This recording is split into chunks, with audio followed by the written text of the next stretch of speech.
Bonsoir à tous, c'est Chéri, bienvenue pour cette nouvelle vidéo, une nouvelle vidéo qui pourrait être le début d'une nouvelle série sur la chaîne. Donc n'hésitez pas, si cela vous plaît, à liker, à partager et à commenter. Donc ça m'aidera un peu plus à avoir une idée sur comment reformuler un peu ma version critique, rétrospective.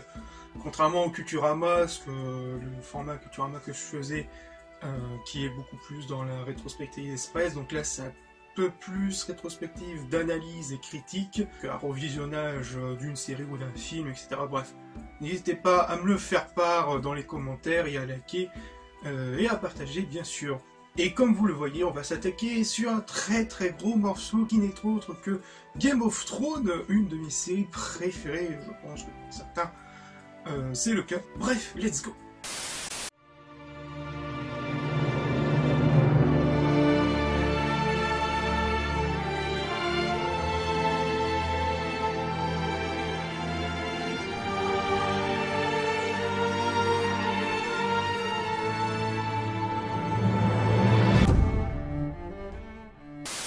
Voilà 11 ans depuis le 17 avril 2011, la diffusion du premier épisode de la série. Tout d'abord, Game of Thrones est une série commandée par HBO, par les showrunners David Benioff et D.B. Weiss, et qui est une adaptation des séries de romans de George R. Martin, dont celui-ci sera l'un des producteurs exécutifs de la série. À noter que George R. Martin avait donné sa version de la fin de la série au producteur, au cas où qu'il lui arriverait malheur vu son âge. Bref, Game of Thrones, pour faire court, ça se passe dans un monde d'heroic fantasy. L'intrigue principale va nous mener sur laquelle des grandes familles du royaume des 7 couronnes, à savoir les Stark, les Targaryens, les Baratheons ou encore les Lannister, lequel de ces maisons aura le droit de titre de véritable roi de Westeros. Avec tout ce qui passe par derrière, les trahisons, les alliances, les intrigues politiques, avec une sous-intrigue dont les premières minutes du premier épisode, qui est celui des marches blancs, des sortes de morts-vivants guerriers, qui ont pour but de zigouiller tout le monde. On va tous crever.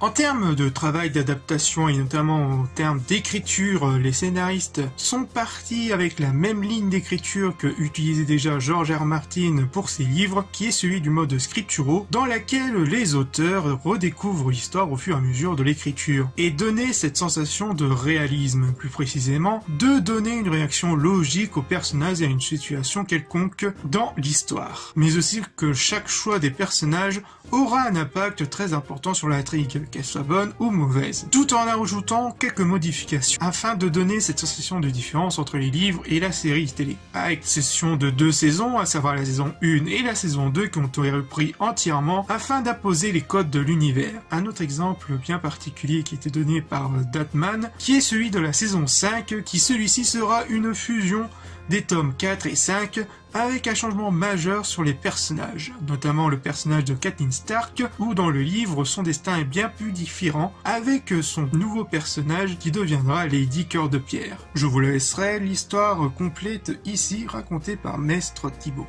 Pourquoi un tel changement? Si nous n'avons pas voulu mettre ce personnage dans Game of Thrones, c'est en partie parce que nous ne voulons pas spoiler ce qui va arriver dans les livres de George R. Martin. Nous savions aussi que la résurrection de Jon Snow allait arriver. Trop de résurrections commence à diminuer l'impact de la mort des personnages. Mais pour moi, un autre personnage, même si ce n'est pas mon préféré, c'est celui-là qui est le plus intéressant au niveau du parcours à la fois psychologique et en maturité. Et que ce personnage n'est autre que Theon Greyjoy, qui va passer d'un sympathique allié à un gros enculé de traite, dont le karma va bien s'occuper de lui, n'est-ce pas Ramsay? Puis vers sa rédemption en fin de série, même si au dernier 2 épisodes de celui-ci, on savait très bien qu'il n'avait aucune chance. Oh, eh ben voyons. Toutefois, cette saison 5 réussit malgré tout à trouver quelques solutions alternatives qui correspondent bien au récit, et cela va se rattraper vers la saison 6. Cependant, la méthode d'écriture va changer pour les 2 dernières saisons, car après la saison 6, les scénaristes seront totalement en roue libre parce que J.R. Martin n'avait pas fini encore sa série de romans, et que les showrunners de la série décideront de finir la série avec 13 épisodes. Ça va changer avec les habitudes de la série, avec 10 épisodes par saison. Les 2 dernières saisons auront un nombre d'épisodes beaucoup plus petit. 7 épisodes pour la saison 7 et 6 épisodes pour la fin. J'aime pas trop beaucoup ça. avec ce chamboulement d'écriture pour les 2 dernières saisons, où cette fois-ci, ça sera l'intrigue qui va servir les personnages, en les apportant à un point A et à un point B, notamment la saison 7, avec l'intrigue autour des marcheurs blancs. Cependant, celui-ci va apporter certains problèmes, que ce soit en termes de grande facilité scénaristique, ou encore de grosses ellipses scénaristiques, comme le fameux record du monde de course de gagnerie. Et là arriva vers la dernière saison. Et est-ce que la série méritait mieux comme fin? Pour ma part, oui, même si à l'époque, j'avais moyennement aimé. Malgré quelques bonnes idées qui mériteraient beaucoup mieux d'explorer et de prolonger avec quelques épisodes en plus, comme sans trop spoiler une intrigue beaucoup plus poussée entre Sansa Stark et Daenerys, qui de base ne s'aimait pas beaucoup, et qui serait beaucoup plus intéressant d'emmener beaucoup plus cette tension entre alliés par exemple. Bref, malgré tout ça, 11 ans plus tard, après le premier épisode de la série et de sa fin il y a 3 ans, qu'est-ce qui reste de Game of Thrones et pourquoi un tel course à la concurrence? L'argent!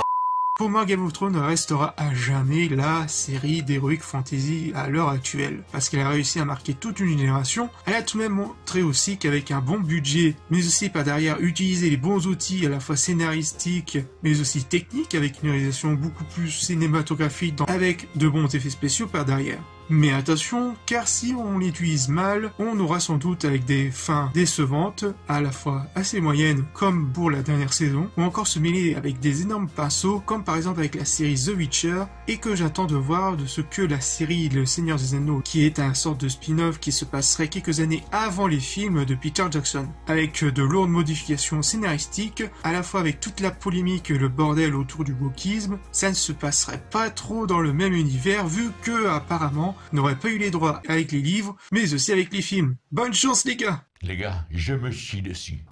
Avec, malgré tout de même, de nombreux efforts qui ont été faits depuis quelques années, où on peut voir de nombreux projets de séries d'Heroic Fantasy à la fois jeunesse et adulte apparaître, pour moi, sans doute du mal à voguer sur l'héritage qu'avait laissé la série en termes d'univers d'Heroic Fantasy. Et en parlant d'héritage, bien sûr, HBO revient en force avec la série spin-off de la série House of the Dragon, qui se passerait environ 300 ans avant et qui racontera une partie assez importante du règne des Targaryens. Voilà, j'espère que cette vidéo vous aura plu et on se retrouve pour de futures vidéos sur la chaîne.